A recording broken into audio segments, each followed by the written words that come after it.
it's not unusual for me to talk about the weather. It's not a weird thing wherever you live in the world. There are certain things that people just associate with the place. Like British people, they talk about the weather all the time. I feel like people talk about the weather in America too. Yeah? Often. Yeah, but I don't know how to do that. When people are like, yo, so it's raining today, and I'm like, yes.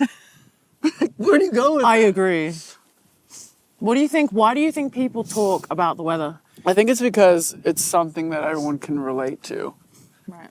I think it's like a similar thing to like what music does. Like if there's a beat, especially like a dance music, it's like all of a sudden it informs you of like where you're at in space and time. So the weather is like, if you're like, oh, it's so hot today, everyone's on the same, like, yes, it is hot today.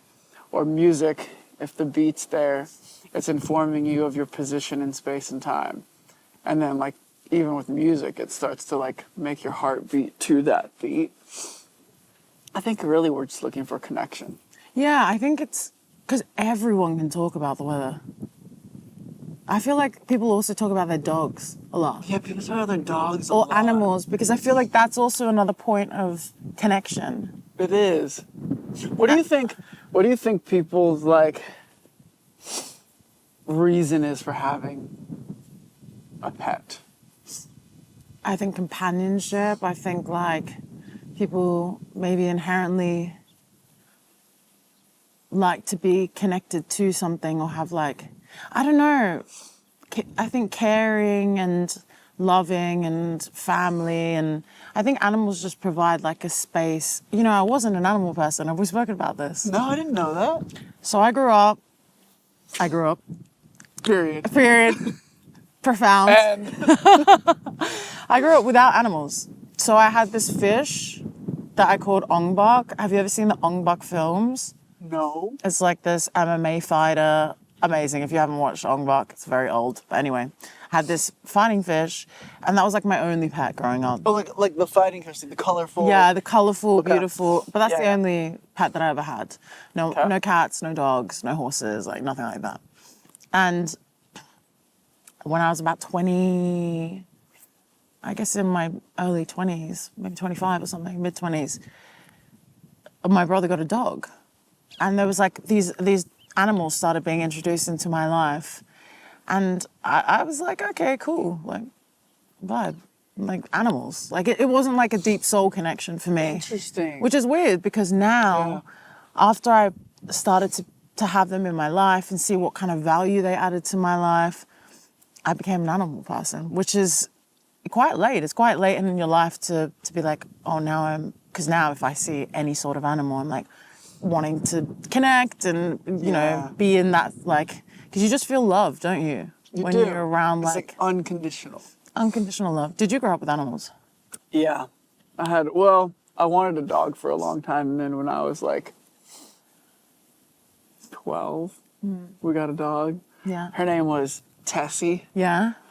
She Brings a big smile to your face. She was so cool. I'd have my skateboard like an OC, and she was like this big Labrador, and I'd put her on the leash, and she would like run so fast, and I would rip On around your the neighborhood. skateboards? Yeah. She was so fun. That is so nice. See, those kinds of things, those memories and stuff, like, I don't know, animals just add value in that way. And Yeah. now I'm super grateful to, you know, to all the animals I know. I'm grateful to all the animals I know too. Shout out to all Shout the out to animals. the animals out there. All the animals of the world, peace and love. Oh, it's so funny. Oh, man. What have you learned from your parents? My parents. Yeah. I've learned a lot from my parents. My mom is, you know, I'm a woman of color, and, you know, being my Māori, like Scottish heritage definitely plays a role in my life. And my mom has a lot of strong female bad bitch energy. There's like a hierarchy in my family. There's a lot of women. She's Māori, so like there's just like a lot of me that reflects that, you know, in who I am, and trying to be, it's just like in my nature, I think. to kind of emulate those women in my life and try and be, you know, a reflection of them. And then my dad's he's my Scottish side. My parents sacrificed a lot. They gave a lot of their love and time and care to myself and my passions and my dreams. And I wasn't one of those kids where people are like, oh, did your parents support you? You know, you're doing music. Sometimes people say, my parents wanted me to be an accountant. My parents knew she's terrible at math. It's not going to work. She's going to have to do something else. And I love to sing and I love to kind of perform from a young age. So they also showed me the meaning of hard work. And that wasn't in a creative field. My parents aren't performers or artists or entertainers in any sense of the word, but they worked hard. And I could see kind of possibility when you put your head down and you get to going. And I think that, you know, yeah, work ethic, sacrifice.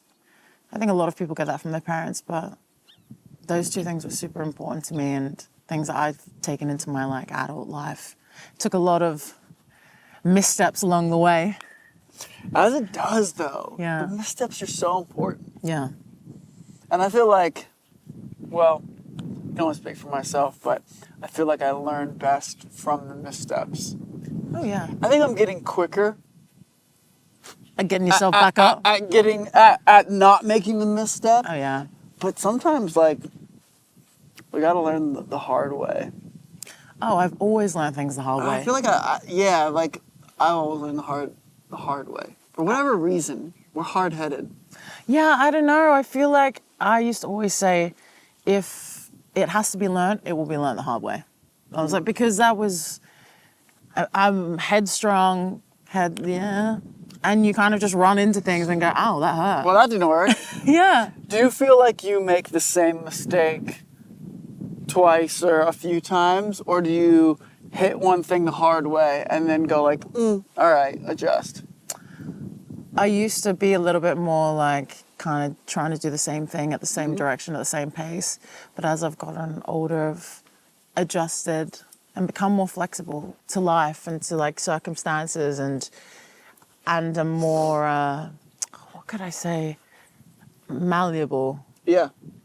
I'm like, okay, cool, that's not the whole thing about like, you know, you walk through one door and then another door opens and you never know where something's going to lead. Because before I was like, no, I know my path. I know my journey. I know my destiny. I'm walking it.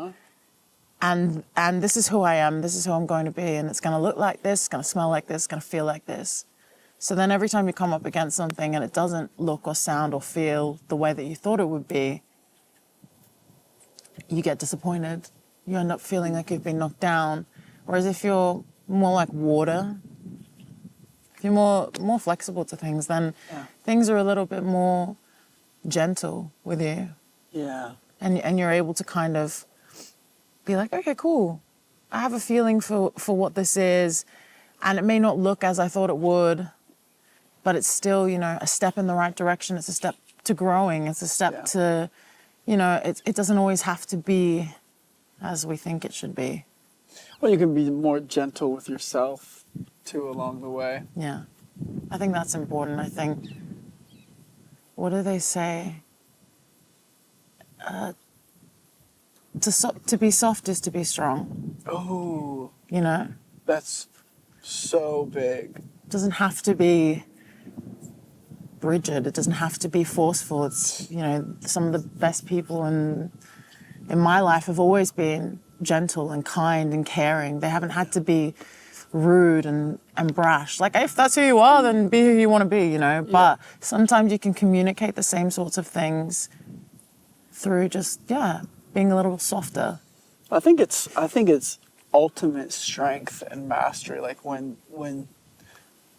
you can be soft in that strength. It's almost like you, oftentimes, I mean, myself or me seeing that in another, when I see someone like really trying to put it on and like push their way, it's like, well, maybe they're not as strong as they think, and they're just putting that on. And I can only see that because that's what I've done in the past, you know, and like, oh, I know, and it's like, but you don't. Like, if you really know something, you can just be there, and you can be soft, and Just be. and that's the strength.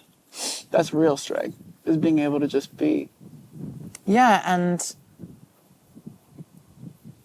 it's great to be able to reflect on that, and to be, you know, humbled by that, Yeah.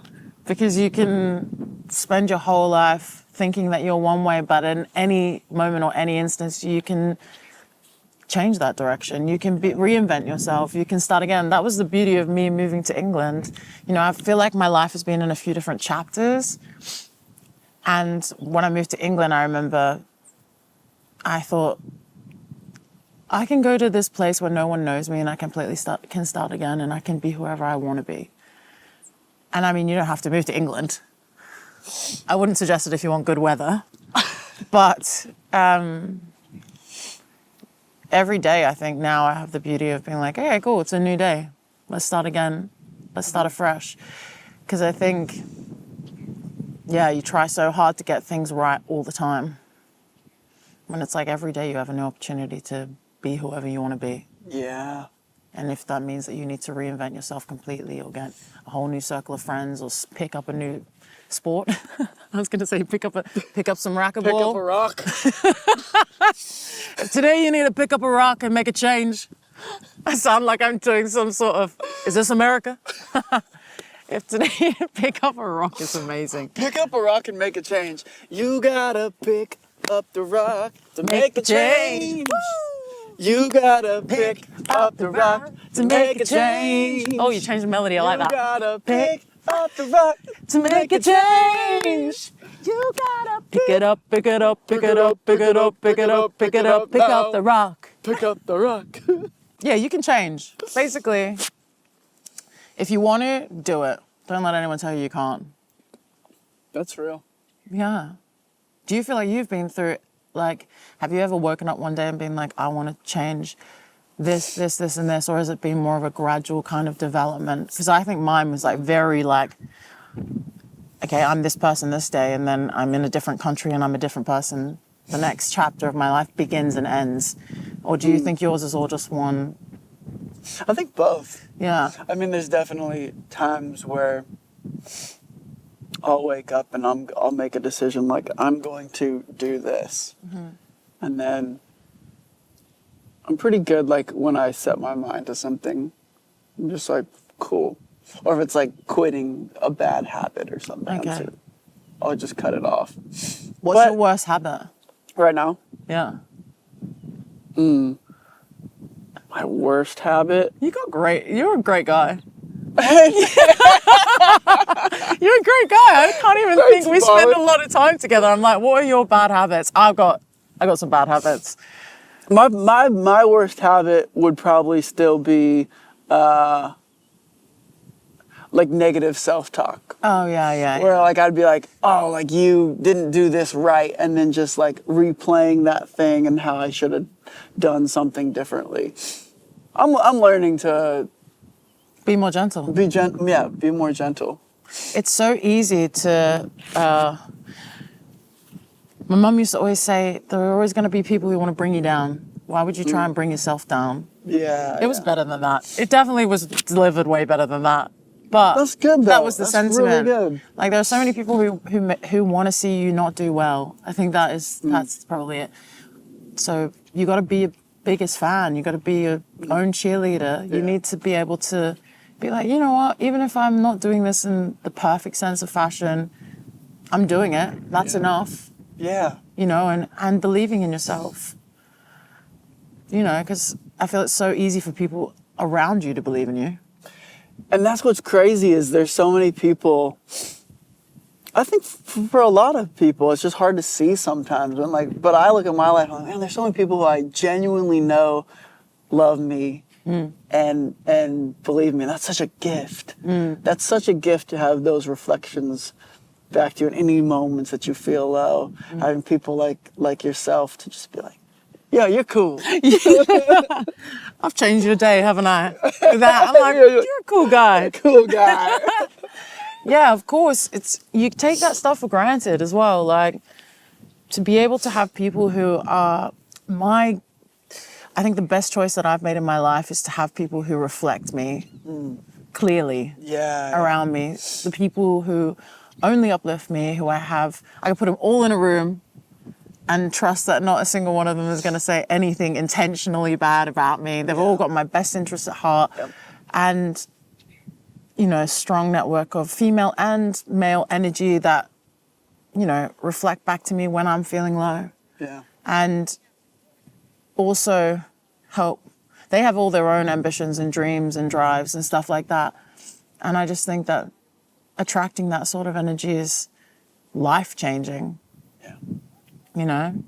Yeah. I spent a lot of time in my life figuring out who was right and who may not be right. And sometimes you get disheartened by those things because you think, oh, not again. I've made a poor decision in somebody, or, I've ended up in a situation where I'm not happy with what I'm up to, or what I'm doing. I don't know. You know what I'm trying to say? Yeah, totally. And I feel like our friends are such clear reflections of where we're at a specific moment in time. Like, I look back different chapters of my life and I see some people who are around it at certain times, and like, oh, that was such a clear reflection, and not always a great one. But then there's some people who have like stayed and evolved and changed, and we've grown at like the same, or in the same ways towards the same ends, whatever the end is. Yeah, in England we call the ends. Have you ever heard the ends? What is the ends is basically like, I'm going to the ends. Like, basically, this is a complete side tangent, but it's like an area or a neighborhood is like the ends. It's basically like where someone grew up. But that just reminded me of that. I like calling it the ends. To the ends. So like the OC where I is grew the up. ends. Yeah. Mount Druitt is the ends. Yeah, it's my ends. I like that. But yeah. Wait, what is, I want to go back to, what is your best habit? What is my best habit? Yes, thank God he asked me this one. My best habit. Well, there's so many. Oh, great. I've got time to talk about this. My best habits. I think the flip side of yours, which is like positive thinking, manifesting, kind of investing time into self-belief, and I think we spoke loads on manifesting and how I'm like also really into manifesting now. I have been for like the last 2 or 3 years, and kind of trying to I think manifesting is a great thing because you can just literally write stuff down that makes you feel good about yourself, and also makes you believe that you can do anything. And I believe there is some magic in it, and that if you write it, or you believe it, or you think it, or you act it, then it does come to fruition if it's for you, Yeah. And I found that a lot with Arco and the project that I've been working on now. Oh yeah, so what, like, you were telling me a little bit about that. Okay, it's a crazy story. Yeah. So we talk about it within our friendship circle and manifesting. I'd come back to America, and every time I'd be like, Roy, I've been doing this thing, and I think it might be working. But when Leo, who's in the group with me, and I began, he'd never done any manifesting, and I'd done it. Sometimes I'd kind of been like someone who was like, okay, sometimes I'm going to write down, what I want and what I believe is for me. And with Arco, I wanted to start the project with a full belief that we were going to, make our dreams a reality. So I said to Leo, who'd never done it before, let's sit down, and, he's a Leicester boy. He was like, all right, well, I'm open to it, but I don't really, what it does, if it brings you some sort of comfort, or it makes you feel like, I was like, yeah, let's just give it a go. Let's write down things. Let's write down crazy things that we would never even imagine. We wrote things down like, I want to sit with Chris Martin at his house and write a song for Coldplay. Like, are you good? But then we wrote some other things down, like the kind of label we wanted to sign to, what territory it'd be out of, what time like kind of like the time, like what quarter. 5:30 in the afternoon. I want to sign at 2:45 on Monday the 13th. So then, this is after I pick up the rock. yeah. While holding a rock. While holding a rock. So we wrote stuff down, and different artists we wanted to collaborate with, people that we thought were so far out of our reach, and because we had nothing at this point, and I'd never really done dance music, and I was like, I want to see if this is real, if we have this ability within ourselves to create the life that we want to based on our thoughts and our words and our patterns. And yeah, even now, Leo is like, certain things started happening within certain time frames, very specific stuff that we wrote down. And yeah, now he's a believer. So I'm just out here preaching to everybody. So a lot of the things wrote down happened. Yeah, a lot of them. And things that I thought, we were like, oh, we want to work with this massive DJ, someone we would have never we had no access to. And, an opportunity came up with a record that we did, and he liked it. And it didn't end up coming out, but he was working on it. And like that for me was still mind blowing. I was like, what the hell? We've gone from nothing to something. And I don't know, people are a bit mixed about manifesting. Have you, like, people I've spoken to are like, do you not think that that's just because you've put time in and you've put effort in and that's the fruits of your labor, that you would put yourself in a position where you have those opportunities? And I was like, yeah, it's partly true. Yeah. But I just think there's some sort of magic, like I don't know, we have some sort of ability that allows us to create these lives. And back to the childlike thing, when you're a child, there are no limitations. I want to do this. I want to be this. I want to be an astronaut. I want to go and, I don't know. But a lot of things come to children, not all children. But I feel like you have that kind of natural childlike manifestation ability. And I just want to, I was able to kind of just be like, cool, let's look at that again. Let's revisit that and let's see if we can, if anything, it just makes you more positive and makes you feel good and makes you believe in your dreams and ambitions. Yeah. I mean, it's definitely like what you think about and where you put your intention. That's where your energy is going. And you also have to do the work. You also have to like do the things that are going to get you to that thing. Like manifesting. It's kind of like, it's like the law of, maybe it's like the law of Venus. It's like attraction. And then there's other planets that do other things that all work together in orbits. Yeah. But I think it's definitely real that we can manifest whatever we want in this big old world. Instantly. Rock drop. Yeah, no. That's so cool to hear, though, that so many of those things that you guys put your intentions and focus on doing and being and becoming, you guys were actually able to make those things happen in a very short amount of time. Yeah, it was a quick turnaround. And like I said to you, and I've known you since I've had my solo stuff come out and this new project, it's like you just know sometimes that something is meant to happen. Yeah. It just comes to you. Yeah. And there's no point like pushing against it or trying to understand it. It's like, cool, we're all vibing, we're all making music. We're lucky and privileged to be able to do that, every day. I think our desires guide us too. Like there's a reason, like where does a desire come from to do something or be something? And I think it's placed in us in a way, or at least you could look at it that way, where there's this thing that enters you, a thought form, a desire, and it's guiding you to something. And it might not even be that the thing is the thing that matters, but it's almost like your soul or your operating system within you goes, well, if you're going to desire to do this thing, you're going to have to do this, this, and this, and this, and this to do that, which will create this new version of yourself to get to that place. So I think desires are placed within us for specific reasons to guide us to specific ends. Yeah, I agree. It's a weird word, like desire. Do you think that, what is like your natural instinct? Like, what do you feel towards the word desire? Because so many people think about the word desire and it can be used in such a positive and in such a negative way. Sure. Well, I think there's both aspects of it for sure. But I think desiring something,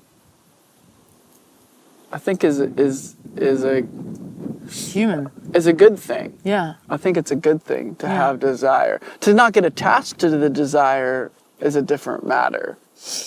The layers. Or to get attached to the outcome. Exactly. The outcome is something else.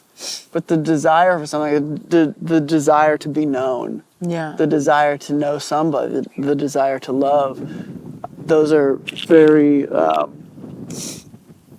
pure and beautiful things. Like especially like the desire to be known. I think that's so fundamental in the human experience. Yeah. And really, I think to love someone is to know someone.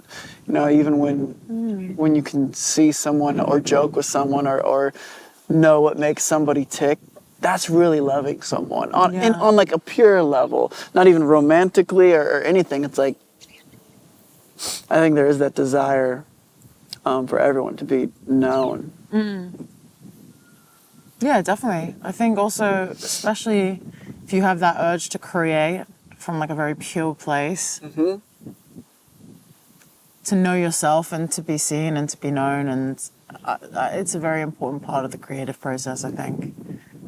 I agree. I think that desire is not a bad thing. Attachment to desire of the outcome can be a little bit more treacherous. Sure, definitely. And I've done that as well, you know. Same. Definitely. Well, I mean, even starting out, I started making music because, I don't know what the word would be, but I just wanted people to like me. I wanted girls to like me. Yeah. I wanted to be cool. Yeah. So I wanted to make music because I didn't fit in anywhere else. Yeah. And that's like coming from a place of ego, but like everything is working together. So even that ego is driving you somewhere, and then you got to let it go at a certain point. But it gets you somewhere. It moves you forward. It's also, I think a lot of people create initially from that place of, wanting to be seen, wanting to be heard, feeling. Yeah. And also you have talent, obviously. You've got talent and you're like, okay, cool, this could take me from here to here. Yeah, like I could be at a pool party with all these hot girls playing my own tunes. that's it. Jagwar Twin puts his own tunes on, shimmies. No, but I agree. You do it because at the beginning, and this is something that I found now, I do it because there's nothing else that I can imagine. You know, even when you ask me, like, what do you want to do? I'm like, I'm going to work at the community, which is a great answer. And I mean, that would be a great position for me. But music is all I know. And I love it. And it's something that I've worked really hard on, the same as you. And after so many years, it's like maybe your best way of communicating or making some sort of like impact. I don't know. I feel like we talk, words, right? Songs, lyrics, stories, even as you were saying before. It's just an easy way for us to channel. Especially with you, like, because you do all your codes and stuff and the Jagwar Twin stuff. I just feel like it's like you can make a difference. Not in like a preachy, like, I'm gonna make a difference in the world today. Although some artists do that. But it's like, it's just a way of communicating. Yeah. And, whether that's profound for someone else or not, music is like the universal language. It really is. And music is a way of ordering chaos in a way, because sound and noise is everywhere. And music is just that, but it's ordered noise. Like you have like a boom. Like if a rock falls down, boom, but then if you put that boom, boom, boom, all of a sudden it's ordered. Yeah. And then even, but then you go. You do that so well. It's all of a sudden you're ordering chaos, and that's what's so cool about music. It's like this thing that a human being can do that's different than what even an animal does. Is an ordering of the natural world. Yeah. And it brings us together, and then we can communicate something, I would say, like of a divine nature through music. Even if it's just to have fun and to enjoy, it doesn't have to be like some deep, profound thing necessarily. It's like, it's deep and profound, just the act of creating a song from a pure place of just like, if you're in the moment having fun, and whoever's in the room is creating this thing and you're present, that's divine. That's divine. It's so crazy. It's got to be one of the craziest things because, you know, you meet people who work like 9-to-5 jobs and they're like, what is it like to create songs? Like, where do you start? Like, what is it, like a melody, or is it, what do you come in with a concept? Like, is it lyrical driven? But do you ever have that moment when you get to the end of the session and then you're like, I don't know made how that this out happened. of nothing. Yeah. This is crazy. I don't know how anything where happened. is the source? Like, we are the source.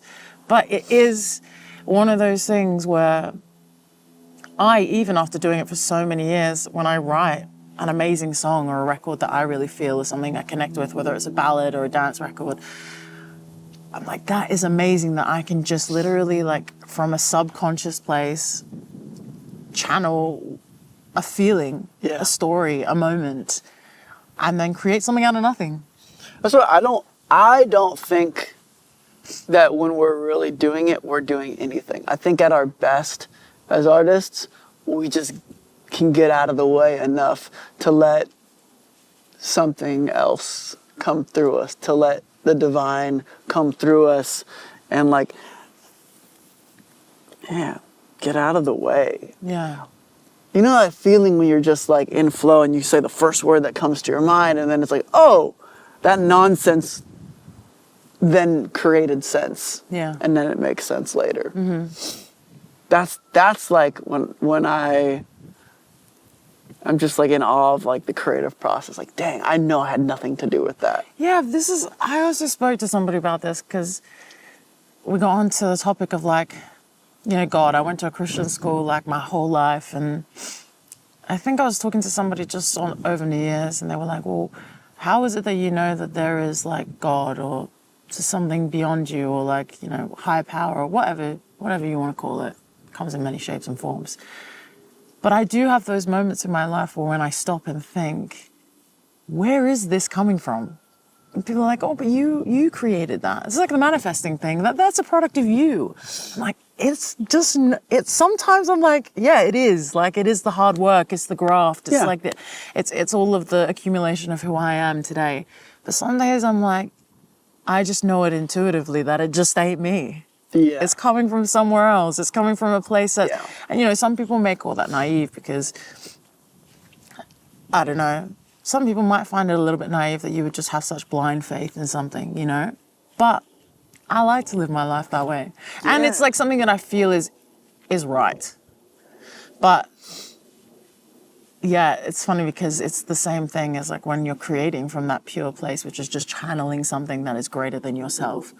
Like that's surely like the perfect example, because I can tell when I'm trying to write a song. When I start thinking and trying, it sucks. Goes downhill. Not even sucks. Like, it'll be like a good It's cool thing. Yeah. But there's like this resonance that like even when someone else hears it, they're like, oh, cool. When you play someone a song and you like looking for the reaction. Yeah. And then there's no reaction. And they're like, oh, that was cool. But you're like, didn't really hit right there. Yeah. Or like when you're like, this is crazy, it's so good. And then you play it and everyone's like, yeah, it's cool. But those are character building. Character building. There's a bit of character building there for you. Well, the worst is when someone's like, I really didn't like that. And that's, I got people in my life that are like that too. I'm like, you gotta respect. Yeah, you gotta respect the hustle. Yeah. You gotta respect it's good. It's definitely not your best. I say that in England as well. It's good. It's like, it's good, but it could be better. Yeah. That's like the English way. Yeah. But it's important to have those people in your life. Keep it real. It is. It's very important. That's not you though. we play each other demos and we're like, yes, this is a vibe. I don't think I've ever said, Molly, I don't like that. Yeah, no, never. Well, I mean, we're just. But I also haven't really heard anything that I've been like, Yeah, what were you doing? yeah, not yet. Not yet. My, I hope someday. My greatest hits of Z side, B sides. Yeah. All right, should we make like a tree and leaf? Yeah. I want to say something witty in return, but I have nothing. Let's go. Oh man.